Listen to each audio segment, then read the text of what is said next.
ሰላም እንደምን አላችሁ ውድ የዩቲዩብ ቤተሰቦች። በዛሬው ዕለት ስለ አንቷን ሴሜንዮ አንዳንድ መረጃዎችን ላጋራችሁ ወድጃለሁ።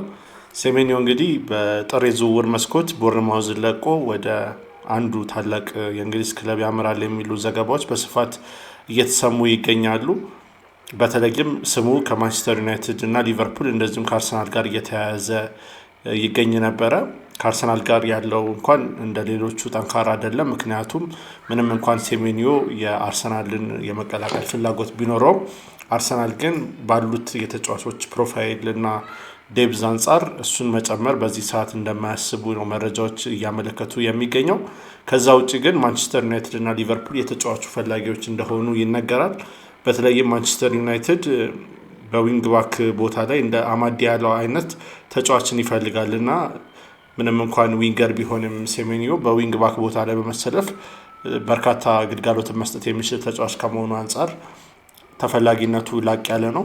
ባለፉት ጥቂት ዓመታት እንግዲህ በቦርንማውዝ ድንቅ እንቅስቃሴ ሲያደርግ ነው እየተመለከትን የምንገኘው። ግቦችን በማስቆጠር አሲስት በማድረግ ፈጣን የሆኑ ትራንዚሽኖች ላይ በመሳተፍ እንደዚሁም ደግሞ በድሪብሊንግ ስኪሉ ተመልክተነዋል ምን ያህል ስኬታማ የሆነ ተጫዋች እንደሆነ። እንደዚሁም ጠንካራ ተጫዋች ነው። ፊዚካሊም በጣም ጠንካራ ነው። አትሌቲክ የሆነ ተጫዋች ነው እና ይህንን ፊዚካሉን ተጠቅሞ ደግሞ በርካታ ግልጋሎቶችን ለቡድን መስጠት የሚችል ተጫዋች ከመሆኑ አንጻር በተለያዩ ታላላቅ ክለቦች ሊፈለግ ችሏል ማለት ነው።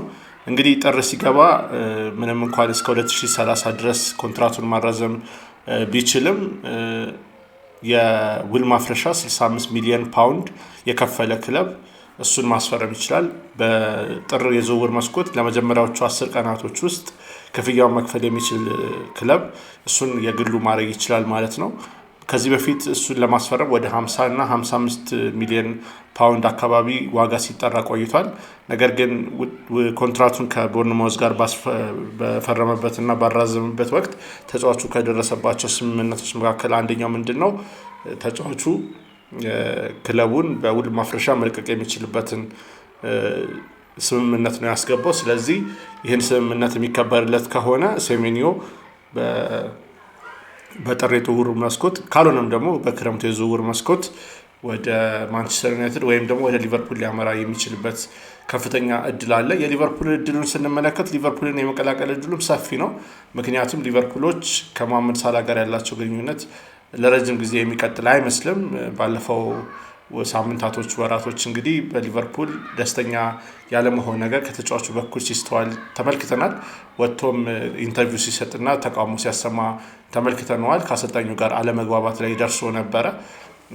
ምንም እንኳን አሁን ያለው ሁኔታ ትንሽ የተረጋጋ ቢመስልም እንኳን ለረጅም ጊዜ ሳላ ሊቨርፑል የሚቆይ አይመስልም። ክለቡም እሱን የማቆየት ፍላጎት ያላቸው አይመስሉም እና ለሳላ ትክክለኛ ተተኪ ሊሆን የሚችል ተጫዋች አንቷን ሴሜንዮ እንደሚሆን ነው አብዛኞቹ ሰዎች እየገመቱ የሚገኙት። ሴሜንዮ ቀጥተኛ ተተኪ መሆን ይችላል። ይህ ጋናዊ የክንፍ መስመር ተጫዋች ለመሐመድ ሳላ ማለት ነው እና ለሊቨርፑል ትልቅ ግልጋሎትን መስጠት የሚችልበት አቅም እንዳለው ይታወቃል።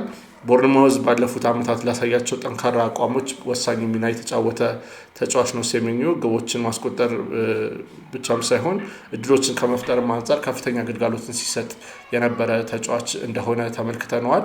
እንግዲህ ሴሜንዮ ወደ የትኛው ክለብ ያመራል የሚለው ጉዳይ አጓጊ ነው። ምክንያቱም በከፍተኛ የዝውውር ወሬ ያለው ሴሜንዮን በተመለከተ ነው። በአሁኑ ወቅት የተለያዩ የሚዲያ አውታሮችም እየዘገቡ የሚገኙት ሴሜንዮ በቀጥታ ወደ አንዱ ታላቅ ክለብ ያመራል በሚል እያወሩ ነው የሚገኙት እና ይሄ እንግዲህ በትኩረት ልንከታተለው የሚገባና በጥር የዝውውር መስኮት ልናየው የምንችል ዝውውር ሊሆን እንደሚችል ማሰብ ይቻላል። ሴሜንዮ እንግዲህ ከቦርንማውዝ የሚቆይ ከሆነም ለቡድኑ ወሳኝ ግልጋሎትን መስጠት የሚችልበት አቅም አለው። ቦርንማውዝ በዘንድሮ የውድድር ዘመን ወጥ አቋምን ማሳየት አልቻሉም።